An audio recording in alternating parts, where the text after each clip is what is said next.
All right, friends, moms of teens and tweens. It's Paige and Christy so far. Hey. We don't know who else is going to join on here, so you may not have been able to join us live, but this is what we're going to do on Sunday nights for the next probably like 2-3 more weeks. We'll be on Sunday nights at 7 o'clock going through the book Feeding the Mouth That Bites You. If you have not read it yet, that's totally okay, but you're going to want to, especially if you have teenagers, which if you're in this group, you got some teenagers. So what also linked in the event section is the study guide. So I printed it off and we're going to go over the study guide. So if you are just listening to this replay, it's totally fine. You won't be totally lost. And then after you hear us discuss this tonight, you're going to wish that you had read it and you're going to join us next week. So yes, come in. Christy and I both live in South Carolina and I want to know where you live. So type it in a comment. So all right, we're discussing section 2 of Feeding the Mouth That Bites You. Christy has the book right there. You can see that's what it looks like. You can get it on Amazon. I have the Kindle version of it, and I'm sure it's an Audible as well. And then, like I said, there's a link in the event page of the study guide. And what I'm going to do tonight is go over the key points of each section. We're only discussing chapters 4, 5, and 6. This is going to go by really fast. So we're going to hopefully be off of here by what's called 7:45, so 45 minutes at the most. So, okay, diving in, section 2, chapter 4 is understanding planned emancipation.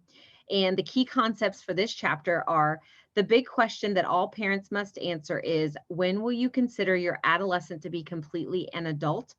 That is, when will you say they deserve all the rights and privileges of an adult just like you? So I'm going to go over these key points and then Christy and I will discuss these questions. So, all right, the next key concept is parenting teenagers can be viewed a bit like carrying out diplomatic relations with an emerging independent nation. Yes, and amen. Okay, parents, next key point is parents should think of their teenagers' distinct areas of responsibility, room, friends, appearance, grades, use of money, etc., as territories that are either occupied by the parents, enforcement troops, or free areas where the teenager uses his or her own judgment. And then the next key point is the goal of planned emancipation is to display your willingness to systematically withdraw your authority from more and more territories as your adolescents get older. And then there's 3 more points for this chapter. For adolescents to be ready for life after high school, they need at least some period of time exercising their own judgment in all aspects of their life while they are still at home with their parents. And then freedom always comes with responsibility. A teenager's increasing freedom should not be allowed to be a burden on parents or the rest of the family. I love that one. And then giving freedom in an area of your teenager's life does not mean that you will no longer have influence in that area. In fact, the effect is just the opposite. Giving over freedoms allows for much greater communication between parents and adolescents. Okay, so this is our questions, Christy. How did you answer the big question, or when will you consider your teenager to be completely an adult? And how did you decide that answer? And if anybody else wants to reply in a comment, answer the question. Yes, please add your comments because I'll go back and read them too. So for me, first of all, are y'all going to be having your husbands read this? This is my question. Are you guys going to have your husbands read this so that we're all on the same page? I would love if my husband would read it, but he's going to have your husband ask him, like, have you read it? I know. So I guess for me, my shotgun response was that, 18. That was one of the 3 that he had listed are the most common, just because that's when they can vote. That's when they can leave home, legally here. And so that was kind of my whole, I guess my first response was 18. And I don't know if that's going to be changing. I think with reading this book, and I think I was already kind of on the path of giving them more freedoms anyway. Right. Like I have not monitored them going to bed, and since we've lived here in South Carolina. So, did you monitor them before you moved to South Carolina? I did.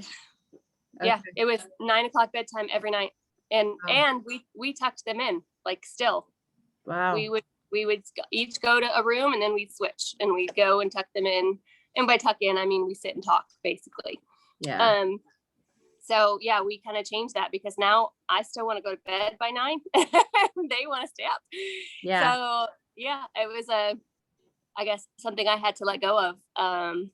And they haven't really abused it. Abby does not. My youngest is 14. Abby, she does not sleep well at all. And she has terrible habits. So I'm hoping through this book, I will learn how To help her. to help her help herself. So, but it does not interfere with her school yet. It does not interfere with, now I did read in here, it's down further, the wake up time. I still kind of go in and wake her up. So that's one thing I'm going to have to start having a conversation like, hey, you could still stay up as late as you want. Right. At your age, you should be able to have that freedom, because that was a big thing in this book, right? At your age. But you should also be able to wake yourself up. And here's what's going to happen if you don't. Right. So, that's right. I don't know which one. I think I'm going to probably lean more towards when you become an adult, when you act like an adult, yeah, that's what you are. Yeah, have adult responsibilities. But I kind of feel like, I think because we've homeschooled our kids, we have given them more adult responsibilities at an earlier age. So because do you feel like you'll know when they are mature enough to? Yes. Okay. Yes, I do, because we spend so much time together that I do feel like we will, I'm already giving my kids more responsibility, more adult responsibilities. Now I'm trying to figure out like jobs and things like that. Like, what can you do as an adult to make money because you want to drive your car and see kind of a thing. Okay, so the next question is, do some of your teenagers' complaints sound like he or she feels over controlled? No, that's not my issue, I don't think. No. How about you? No, I don't. No, because I don't know that I'm not super controlling. If anything, I lean towards the opposite of not being controlling enough. Like I probably should be. I know that my teenagers complain about my husband. They feel like he's very controlling, and no, you can't go here. No, you can't go there. But, and if you, tell us whenever you're watching us, give us your response. Do some of your teenagers' complaints sound like they feel over controlled? So, okay, considering the example from, I'm not going to do this one. It was from the movie Gandhi. Never mind. Sorry, skip that. Okay. Although I did like the Gandhi reference, like that whole thing of, I think I underlined part of it. Okay, well then let me read it so it makes sense. Yeah. So considering the example from the movie Gandhi, how should parents of teenagers adopt the same attitude that Lord Mountbatten displayed as the last viceroy of India? So I didn't get that. I don't know. I don't remember reading that. You don't remember that was part of the whole map thing, the whole sovereign state thing. So it's all part of maintaining a close influential. So I highlighted this. It says, like Mountbatten, parents need to announce to their teenagers that they are still in charge, but not for long. Parents need to demonstrate a commitment to an orderly transfer of authority from themselves to their adolescent. This is the only way to allow adolescents the necessary time to clarify their own priorities and prepare to deal with weaknesses they see within themselves. So what I really liked about it was part of this planned emancipation process that I didn't really consider until I'm reading it is that we want them to go through some of this stuff while they're in our homes. Yeah. It's a safe place.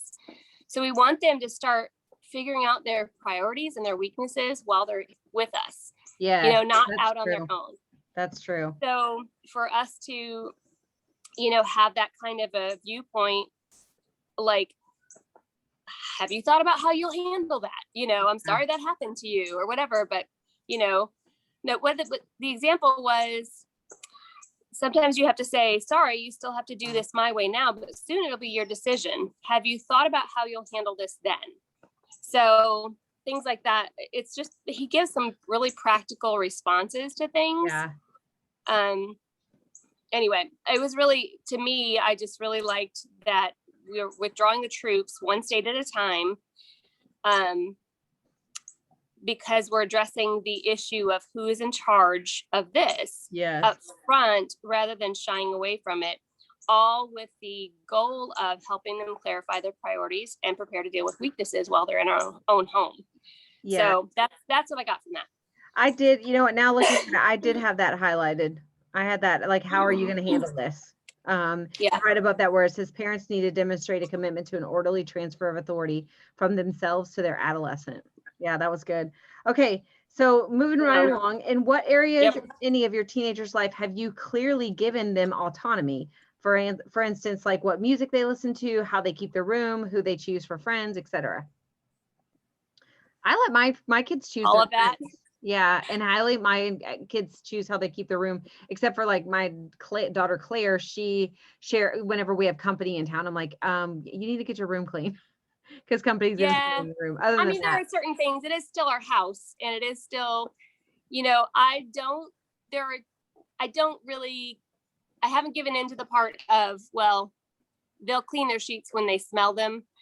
I still haven't quite given into that yet. I right, still remind them. Now, granted, it's probably only once a month, but I'm like, y'all need to clean your sheets. right, So, that I have not really completely given over, but clean the rooms, I don't care about that. And friends, we haven't come across issues where I don't want friends around or anything yeah, like that. So, yeah, that's not an issue. Clothing. Now that one, I just had a conversation yesterday before I even read this with Emma and Abby about how, hey, you know what? You guys, you're at the age where you can choose what you're going to wear. You already know what your dad and I think. yeah. So it's now up to you to make those decisions. How did they And handle it? What did they say? Emma was like, really? Have you talked to dad about this? I'm like, well, yeah, to a certain degree. And I'm like, I reserve the right to tell you that I don't think it's appropriate. Yeah, But you can make that decision. Like if you choose to wear crop tops out of the house, I might be like, so what guy do you want looking at you today? yeah, yes, I told her, I was like, I reserve the right to say something, yeah. but I That's can't good. make those decisions for you. And I told him, I was like, I'm not paying extra, because I know he mentioned that in the book. I was like, I'm not paying extra for clothes that are not appropriate. Appropriate. Yeah, that's good. So, That's a battle with girls for sure. I yep. don't feel it. It's not as much with guys. The thing with us too is music they listen to. I have to, my son especially, I'm like, listen, you cannot be playing that music. I don't want you listening to that music, but you definitely cannot be playing that because your little sisters are right there next to it. And I'm like, if they're saying bad words, no. And I'm like, Yeah. and then why are you listening to that crap? So, Well, I like how he addressed that though. Like you can say, listen, I can't control you and right, what you listen to, but you do have little sisters. So I do I respectfully ask you to right. wear your headphones or whatever. Right. And just remember that, what you put in your heart, Yep. That's true. It's true. That's good. Okay, next question. Does the idea of willingly giving over control to your teenager scare you a little? Why or why not?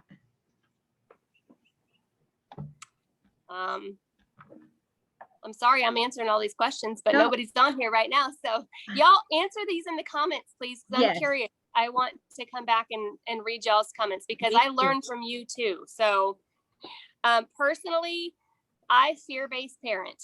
So okay, let me correct that. I used to fear-based parent. Good. I am learning to let go of some things and let God take complete control of this. Yeah. Because ultimately, if I keep saying I trust in God, I have to trust God for my children. Yeah. So, yes, I fear-based parent. I have, and it is challenging for me to just let them go. Like, just say, okay, y'all do this. Because no, I want to say, you cannot wear that. I want to say, what are you listening to? Like, no, you need to listen to Christian music 24/7. There's a thing, Christian 24/7 on Spotify. Yep. Worship 24/7. I want to control it because in my head, You feel like you know think what's that best. I think it's what's best for them. But in my heart, I know that my parents couldn't control me. Yeah. And I made my own decisions for things, and I'm fine. Yeah, I'm only a little broken. I know, right? I know. Yeah, the giving over control, it doesn't I'm trying to think if it really scares me or not. I guess it's with each kid, I feel like it's a little bit different. So, Yes. I feel like for my son, I don't know. I willingly giving over control. I feel like he's just so wants to have control over his life, but I feel like he's been that way since he's little. But then with my oldest girl, I think my only area of like really where it scares me to give control over is dating. That's where, because I'm like, oh, your hearts get intertwined or your bodies are going to get intertwined, Hard. and you can't take that back if you Yeah. get that part And of you know, and if any of you have had the learning of like soul ties and all that stuff, you know, it's the fear of that. You want to protect your kid. Our job as a mom is to yeah, protect our to protect. kids. Well, the problem is they're young adults now. So how much protecting can we really do? We Right. can just teach them what we know.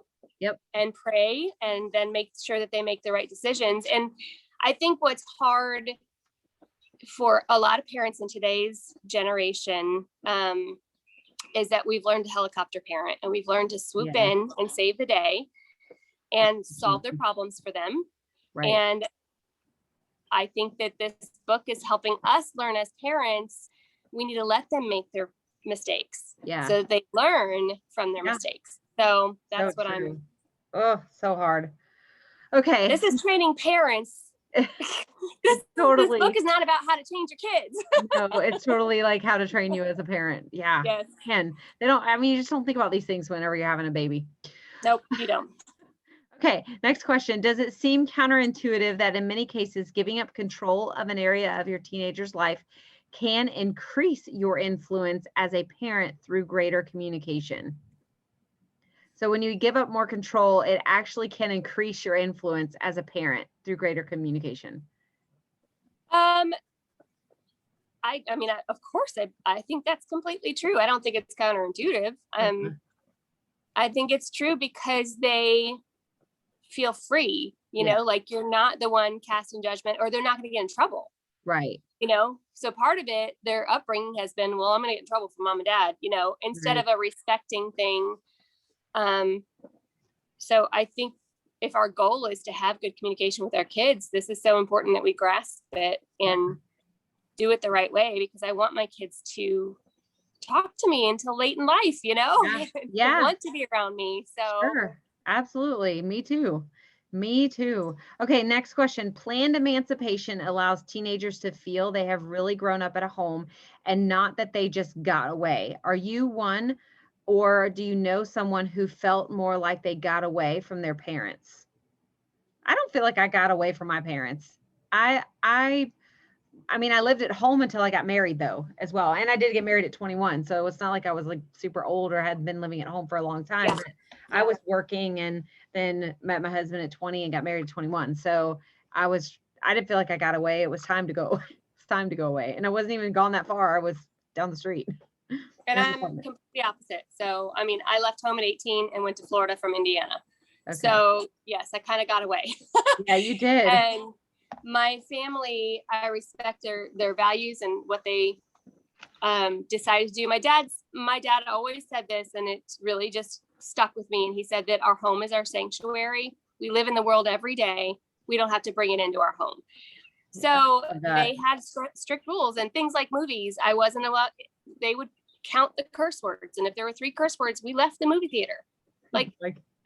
Even in my 20s, when I went back home, they would do the same thing, and they would like require that of me. But when I left at 18, you better believe I watched almost every rated R movie I could get my hands on. So filling your mind with all that filthy stuff. I know, but it was the restriction. Like, I just want to be an adult. I just want to be free to make my own choices. And, you know, I talked to my daughter today, actually, because I hadn't even read this yet, actually. I don't even know why, but I was talking to her, and I was like, so what are you most looking forward to, you know, when you turn 18? Because that's kind of in my head when they're, you know, as far as what are you most looking forward to that you can't do now, or you feel, and she's like, well, really, I feel like I have freedom. She's like, but I want my own space. She says, because my room is my only place that I can go to that's mine. Yeah. It has all my stuff in it. But anywhere I go in the house, y'all are there. I'm like, I can respect that. I get that. Yeah. Yeah. So yeah, she said that, and she'd like to be able to like cook her own food and, you know, stuff like that. So it was not the answers I was expecting from her, but yeah, she wanted to, have roommates and stuff. So ask your kids those questions, you know? Yeah, that's so good. Okay, let's move on into chapter 5, implementing planned emancipation. Now, I have never heard this term before this book, but I'm totally going to be, it's on my radar now. So these are some of the key concepts if you haven't read the chapter. And it says, okay, well, first off, this quote was really good by Bob Dylan. A hero is someone who understands the responsibility that comes with his freedom. Bob Dylan. All right, so these are the key concepts. In the end, planned emancipation requires making 2 lists. So this chapter, we're going to kind of skim through, honestly, because this is some homework really for people. So in the end, planned emancipation requires making 2 lists, the freedoms list, the expectations and consequences list. The freedoms list should be shown to your adolescent first. And then the first step is this systematic transfer of authority is to clearly think about the areas of responsibility in your adolescent's life you can let go of. And then one important criterion to consider when deciding which freedoms to grant your teenager is whether this is something you can effectively control. When parents have little ability to control an area of a teenager's life, examples are choices of friends, choices of music, parents should consider giving this over as a freedom. All right, examples of freedoms that can be handed over are given along with the boundaries to these freedoms. Boundaries are to keep a teenager's choices from adversely affecting others. And when conflicts over micromanaging schoolwork outweigh the benefits of improving grades, parents should strongly consider giving the teenagers freedom to manage school themselves as long as the minimum grades are maintained. And the final freedom to decide when to come in at night should be granted after your teenager graduates from high school.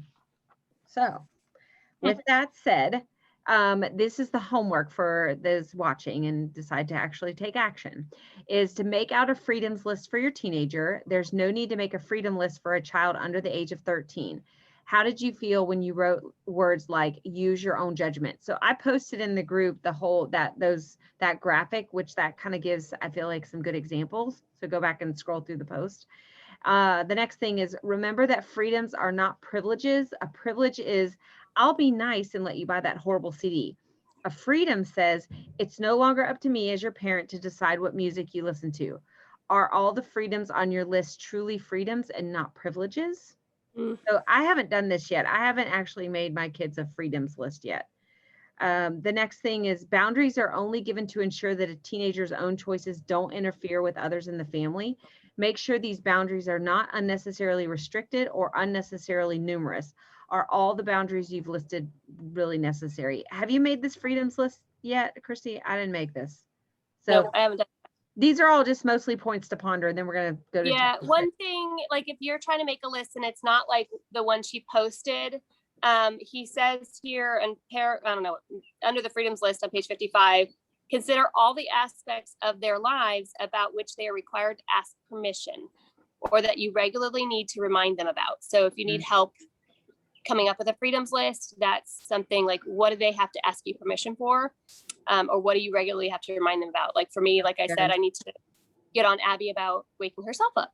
Like, okay, if you want to have the freedom to stay up at night, you also need to get yourself up. So you can have the responsibility of waking yourself up. Yeah, that's good.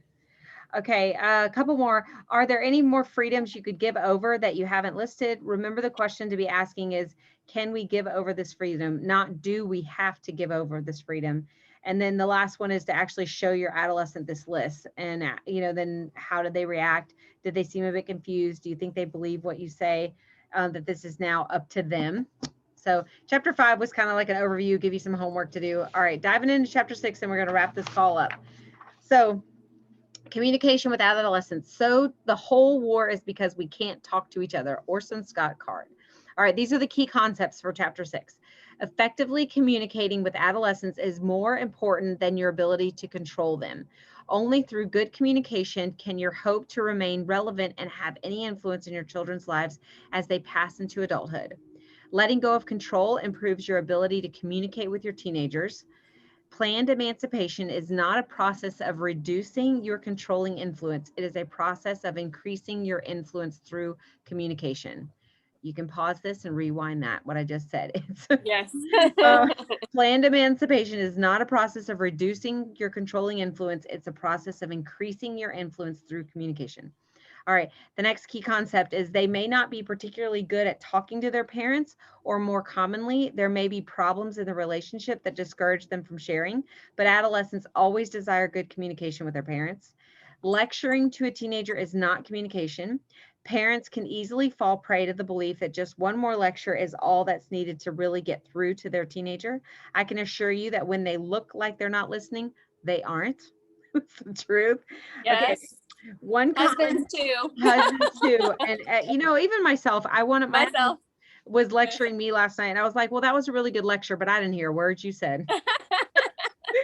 So, because I was like, no, I'm not listening, not listening. Okay.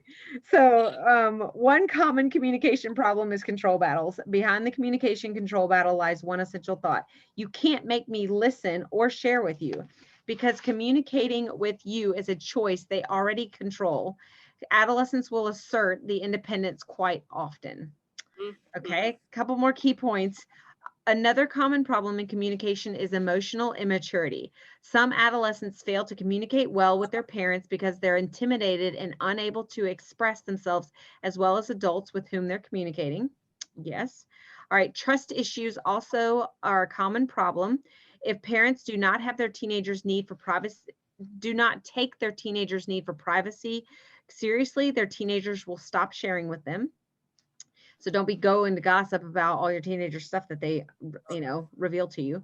All right. And then one effective method of reducing arguments, particularly in close families, is learning to agree to disagree. Agreeing to disagree also conveys an important message to a teenager. You are free to think your own thoughts. I know I can't make you change your mind.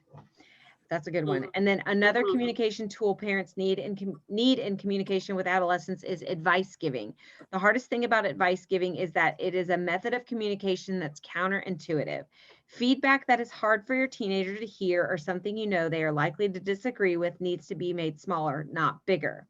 And then there's two more. If communication is waning, or if it has completely stopped, you must try to initiate communication by regularly and respectfully asking them to talk with you. And then learning to talk non-judgmentally to a teenager can be the key to regular and open communication with him or her. All right, so I'm going to go through, these are a couple of the questions. We're not going to go through all of them, but how would you rate your communication relationship with your teenager? Did communication used to be better or worse than it is now? And what, if anything, has caused this change? They're both so different. So for those watching and don't know me, I have a 16-year-old Emma and a 14-year-old Abby. Emma she vomits every day. She's always verbally communicating with me. She's a good communicator, easy to talk to. I can ask her all the questions. Abby is like, does not want to talk, looks at me like I have two heads, and feels like we have so much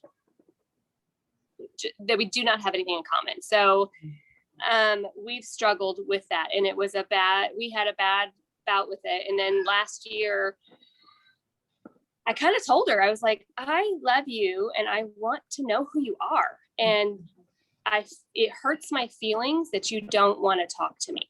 I'm like, I don't need to know private details that you just don't want to share with me, but I just want to know who you are. Talk to me about what you're into, Right. What do you, and she has changed, like, so not night and day, but yeah, it's been a slow progression towards, where she is more open with me, and she's telling me about some of the hurts that she has and things that she's going through and the way she processes it. And, so I feel like just having a communication, and one thing I respect about this guy too, is he does talk about, if you don't have all the answers, say you don't know, or whatever. And, or, just to kind of be clear on, well, that kind of hurts my feelings. Because he's mentioned that in his podcast anyway. He talks about how it makes you feel like you're still a person as a parent.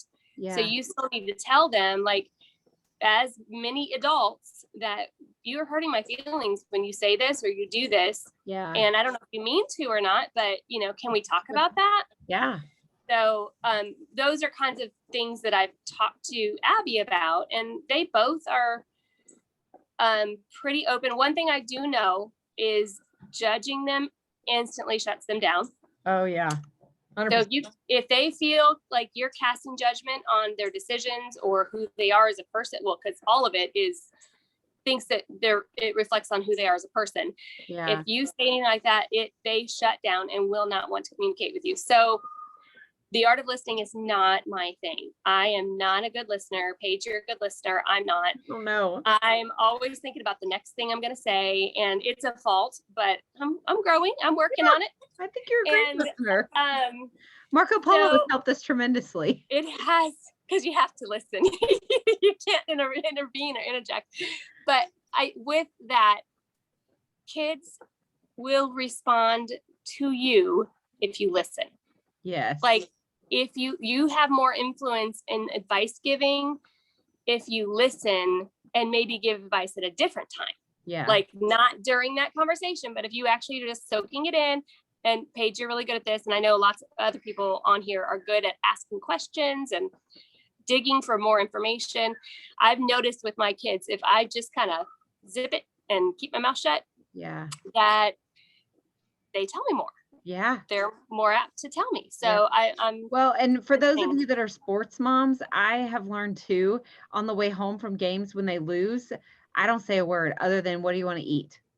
Because it's usually after kids have eaten, like they don't want to talk about it. They don't want to talk about, yeah. And I think that goes for whether they play sports or not. Maybe just had a bad day at school and you're picking them up. Mm-hmm. It's just, they don't, as soon as kids get home or get in the car, do not bombard them with questions. Yeah. Or in the morning, early in the morning. They just are not ready to answer just yet. But if you listen to them and only say like, hey, what do you want to eat?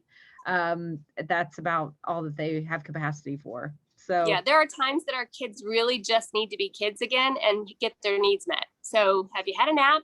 Do you need to eat? Yep, it's true. It's true. Okay, so this is a good question here. Be honest with yourself. Are you a lecturer? Do you like to think of creative ways to make your point to your teenager? Does your teenager seem to pay attention when you lecture? I cringe at that, actually. So I'm not really a lecturer, but Mike is definitely a lecturer. And he wants them to hear his point and to get it across. He wants to think that he's changing their minds. And I cringe. I'm like, oh, we're losing them. We're losing them. Yes. Hello. Newsflash. I don't know if that's a dad thing or what, but yeah. I am passive aggressive though. So I will do little digs and little nags here and there. So, I know that that's one of the things I need to work on with my kids, because that also is affecting them. And I've given my kids, I don't know if this is smart or not, but I have told them, hey, can you just tell me if I'm being passive aggressive?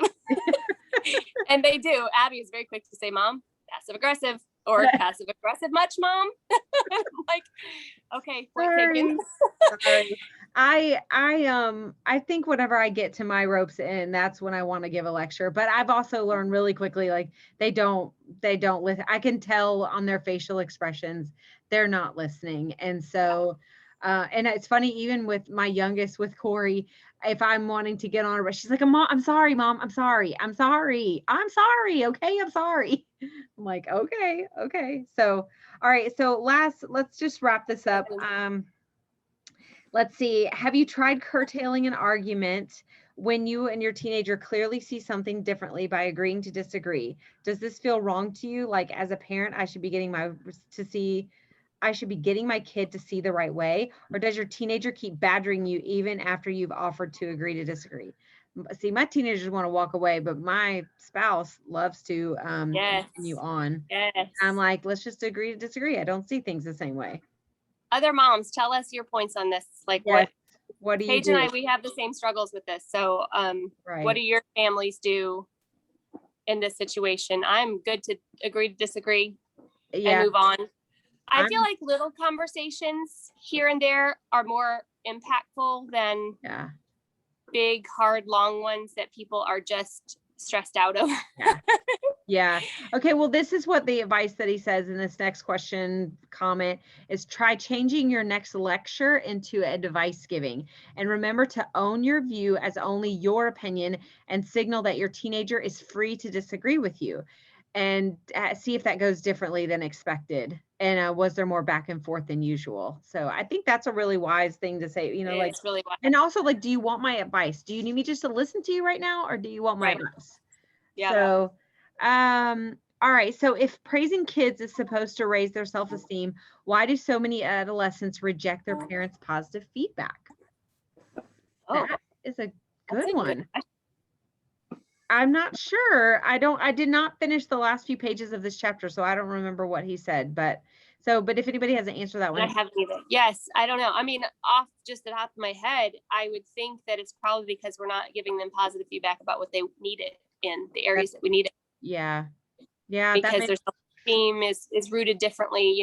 We're so quick to say, "Oh, you're so beautiful," or "You're so smart," but that's not specific. It's not yeah, digging into who they are. And right. we don't praise them for, I don't know, the little Probably what they things. need to hear it in. It's kinda, I guess, kind of knowing your kids' love languages, just like your own love language. I mean, my husband will be like, "You're so beautiful," and I'm like, "I don't care. I don't What care. what that doesn't make me feel loved. It makes Clean me something. clean something, take some responsibility off my plate. That's what makes me feel loved." So, and he's like, "Give me some Or words have of a conversation with me that's not yelling at me or getting me in trouble, or, right, putting like, me down for quality time. something." Yeah. Yeah, yeah, Give so me good. some quality time. So Oh, okay. Well, this is what it's going to look like. I hope that Christy, thank you for joining me. This was fun. you're welcome. It was so fun. I missed all the rest of you who were going to be coming, but hopefully you'll be able to come join us next week. We're going to discuss the next 3 chapters. We're going to get through this book in 1 month. So if you're behind, do not feel bad at all. You can get caught up. You can read this anytime. You don't have to read it. Listen to the podcast. But seriously, it's been really good. Has it helped you, Christy? I love it. The podcasts are incredible. The book is incredible. And take it into your, it's a lot to digest and process. Yeah. And I've been doing the podcast for a long time, so I've had a little bit more time with it. But Yeah. yes, I would say just jump in, even if you just jump in on the lives, because these questions aren't specifically like book related. They're stuff you can answer yourself. Yeah. The problem is that you need to know the tools that he's teaching us in this to move forward. So right. That's right. do it. So good. All right. Well, thanks for joining, and thanks for listening. And please, of course, comment or go back and comment, or feel free to, I don't know, invite a friend to come join us next time. All right. Talk to you all later. Bye. Bye.